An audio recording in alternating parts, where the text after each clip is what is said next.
Aloha, it's Dave Lawrence. How are you? A big mahalo. My next guest is a pleasure to get to speak with, and I'm glad that you're tuning in for this one, especially if you like guitar and you like raw, bluesy guitar, because he is coming to do a 9-date, 3-island tour. It's a pretty unusual thing. 3 dates on each of the Big Island, Maui, and Oahu. We'll have to hear how that in and of itself is a story. We'll find out what some of the behind-the-scenes making of his itinerary is. That's May 9th through the 19th, a guitarist and vocalist known for his imposing size, also huge musical skill that goes with it. A pleasure to welcome blues guitarist, vocalist, songwriter, Ted Horowitz, also known as Popa Chubby. Aloha, bro. How are you? How you doing, everybody? Nice to be on the Hawaiian radio. It's good to have you on the air and recording a thing here with us. Thank you so much for taking some time. We appreciate it. Oh, it's only my pleasure, man. I'm always happy to talk to people who are supporting the music. Yeah, and that we are. Back to New York City, speaking of supporting the music, your latest effort, correct? Amen, brother. That's it. That's the name of the record, Back to New York City.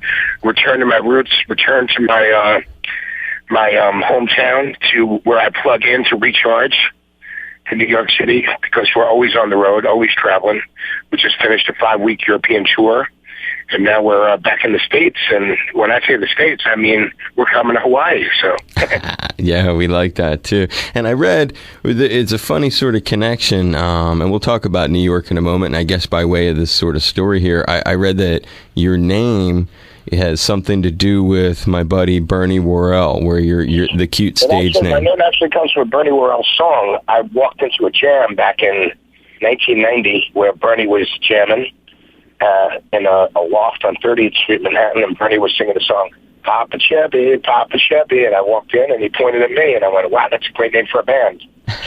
And then people started calling me Papa. It was like, Pink Floyd, which one is Pink? Well, I must be Papa. What year was that? That happened 90? 1990. Damn, I was right, and that's so funny. That was right around the time when John Popper and Blues Traveler were working the scene. Yeah, the whole New York scene was exploding back then. Blues Traveler, Spin Doctors, Joan Osborne, Holmes Brothers, Popa Chubby, a lot of good music coming out of New York right around that time. Did you ever jam with those cats? Oh, yeah, all the time, man. There were 2 clubs right next to each other. There was Nightingales, which was the jam band club, where I remember it. Those guys played, and then right next to that was Dan Lynch, which was the oldest blues club in New York. So whoever was playing would come back and forth between sets and sit in with the other band. Yeah, I actually, just for the record, I grew up outside of Philly. I lived in Boston for 12 years. I used to come down there a lot. I remember that Nightingales Club and Wetlands, all kinds of neat places to poke your head in for some music, but that just would have been an imposing sight. You and John Popper, I'm just trying to visualize the two of you. Oh, yeah. Popper's always around, man. Plus, you like to jam. And so do I. So. Yeah, no, I know. It's all good, man. I know you do. You, what's your connection to the islands out here? Do you have any personal? I have some friends out there. That's about it, man. I have one of my best friends moved to Volcano, and then I have my mentor, Buddy Fox, who came out his car wash, lives in Maui. So, and then I toured in Hawaii twice before. When were you last here? What were the 2 times? In the 90s, man. What are your memories of coming here and playing? Oh, just that it was a great time, really great time. Great people. I didn't get much chance to chill out, and I won't this time either. So what are you going to do? What is the nature of the tour? It's a fascinating lineup. Most bands come here, we're lucky if we get 1 show. With you, we're getting 3 of them. I don't know. The promoter, Les, who I dealt with years ago, kind of reappeared and said he would bring me to Hawaii, so I wasn't arguing. And then they came up with 9 shows. Can't be a bad thing. 3 per island. So what? In terms of what you're delivering these days, and for fans who maybe have not gotten a chance to see you, talk a little bit about the presentation. We're going to kick ass, buddy. We're coming out to have a party and give everybody a great show, man. That's what we can do. And you guys are going to be doing that, like, electric blues sound that you've got? Every night, man. Heavy metal blues, that's what we do. Is that hard rock blues. Is that what you call it? Hard blues rock. Yeah. Heavy metal blues. That's an interesting moniker. I've never heard it referred to like that. Oh, yeah. That's the dealio. That's what we're coming to do. And will you be doing a different show of each of these 3, or is it? Oh, we do a different show every night. So you don't follow any set list? No set list. No set list at all. Are you aiming to record any of this stuff? You never know. Could happen. I mean, I'd like to record everything if I could. Yeah, because we never get bands doing that, and it sounds exciting. It was sort of like, wow, he's sort of doing like a little mini residency on each of the islands. Yeah, it's going to be a great time, man. I'm really looking forward to it, brother. When you started out, Ted, what made you get onto drums to begin with before you ever played guitar? Well, I started on the drums. Yeah, what made you want to get on the drums? Buddy Rich. He and Buddy Rich from the Johnny Carson show. That's a good influence to have. Now, what's the story again? It's the person who you know who came out here and moved to our area. What's the deal with that again? He's from New Jersey, man. Moved to Volcano 12 years ago, and he's like a different guy now, man. So who knows? Maybe the islands will take me, and I'll escape this madness once and for all. So talk a little bit about that. So he came here, and it was what? What are the changes you've noticed in him? Oh, man, he was like a stressed out, cigarette smoking, dope fiend, crazy dude. Now he's like, stop smoking cigarettes. He's a yoga instructor. He's like, looks like he's 20 years younger. Go and figure. That's the first time I've ever heard anybody say that. So, and he's one of the most brilliant singers and songwriters I know. A guy, his name is Rob Kay. You might have heard of him. And you had known him for a long time, and I know him from the 80s. And you probably, I'm assuming, but you've known a lot of people. Have you ever seen such a transformative thing happen based on a move to someplace? Yeah.